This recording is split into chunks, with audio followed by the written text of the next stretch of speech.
நாங்கள் கரெக்டாக ஒரு 10:30 மணி இருக்கும். ஸ்கூல்லேருந்து ஒரு மிஸ்ஸு ஃபோன் பண்ணாங்க. இதே மாதிரி உங்கள் பையனை ஆஸ்பத்திரியில் சேர்த்துருக்கோம், வாங்க ஸ்கூலுக்கு வாங்க அப்படின்னாங்க. அதனால் ஸ்கூலுக்கு சீக்கிரம் வந்துருங்கன்னு நாங்கள் அவ்வளோதான் சொன்னாங்க இன்ஃபர்மேஷன். மறுபடியும் ஃபர்தராக நான் வந்து ஃபோன் பண்ணி ரெண்டாவது என்ன ஆச்சு அப்படின்னு சொல்லி கேட்டேன். இது 2 பையனுக்குள்ள சண்டை, நீங்கள் வந்து என்னென்னு சீக்கிரம் வாங்க ஸ்கூலுக்கு வாங்க, மற்ற தகவலாம் ஸ்கூலில் வந்து கேட்டுக்கோங்கன்னாங்க. நாங்கள் ஓடி வந்து ஸ்கூலில் பார்த்தோம். ஸ்கூலில் வந்து பூட்டி இருந்துச்சு. அப்போ வெளியே கேட்கும்போது யாரும் சொல்லலை, சிஎஸ்சி ஹாஸ்பிட்டல் போங்கன்னு தான் சொன்னாங்க. நாங்கள் இந்த ஆஸ்பத்திரியில் வந்து கேட்டோம், இந்த மாதிரி அருவாள் வெட்டியிருக்கு, ஒரு பையன் அருவாளால் வெட்டிட்டான், அவங்க பையனை தலையில் கையில் காலெல்லாம் வெட்டியிருக்கான் அப்படின்னு சொல்லி சொன்னாங்க. உள்ளே வந்து பார்த்தோம், பையனுக்கு தலை கை காலெலாம் அருவாளால் வெட்டியிருக்கான்.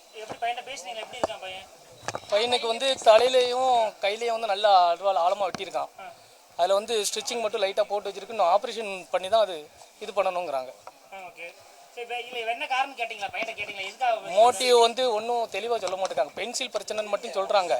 இன்னும் உள்ள எனக்கு வந்து அது தோணலை. இது ஒரு பென்சில்னால ஒரு பையன் வந்து தானாக கொண்டு வந்து பிளான் பண்ணி அவன் கொண்டு வந்து அருவாளை கொண்டு வந்திருக்கான். அன்றைக்கி வீட்டிலேருந்து கொண்டு வந்து வெட்டியிருக்கான்.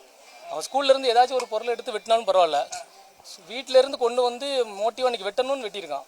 அப்படிங்கும்போது ஏதோ பிரச்சனை இருந்திருக்கு. 2 மாசமும் அந்த பையன் 2 பேரும் க்ளோஸ் ஃப்ரெண்ட்ஸாக இருந்திருக்காங்க. அதுக்கப்புறம் 2 மாசமும் பேசலையாம் இந்த பென்சில் பிரச்சனைனால. அதுக்கப்புறம் என்ன நடந்துச்சு எனக்கு 2 மாசமும் என்ன நடந்துச்சு, என் பையன் ஒரு பென்சிலை கொண்டு போயிருக்கான். என் பையன் ஒரு பென்சில் மட்டும் கொண்டு போயிருக்கான். அன்னைக்கு எக்ஸாம் சொல்லி பென்சில் கொண்டு போனான். அது அவன் பென்சில் அப்படின்னு சொல்லிட்டு. சார் இது என்ன பிரச்சனைன்னு முதல்ல கண்டுபிடிச்சி அதுக்கு சோர்ஸ் இது தமிழ்நாடு ஃபுல்லாக இது நடக்குது சார். இது வந்து என்ன பிரச்சனைன்னு அவங்களுக்குள்ள என்ன பிரச்சனைன்னு முதல்ல கண்டுபிடிக்கணும். கண்டுபிடிச்சி என் பையனுக்கு உயிர் பாதுகாப்பு வேணும், அவ்வளோதான் சார் மெயினா. தரமான எனக்கு வந்து உயிர் சிகிச்சை எதுவுமே சொல்ல மாட்டேங்காங்க. உயிர் சிகிச்சை இங்கே பண்ணலாம் அங்கே பண்ணலாம்னு சொல்லிட்டு அலகழிக்காங்க தவிர ஸ்ட்ராங்காக வந்து சொல்ல மாட்டேங்காங்க சார். எங்கே வச்சு பண்ணால் எனக்கு வந்து பையனோட பாதுகாப்பு இருக்குன்னு எனக்கு தெரியணும் சார், அவ்வளோ.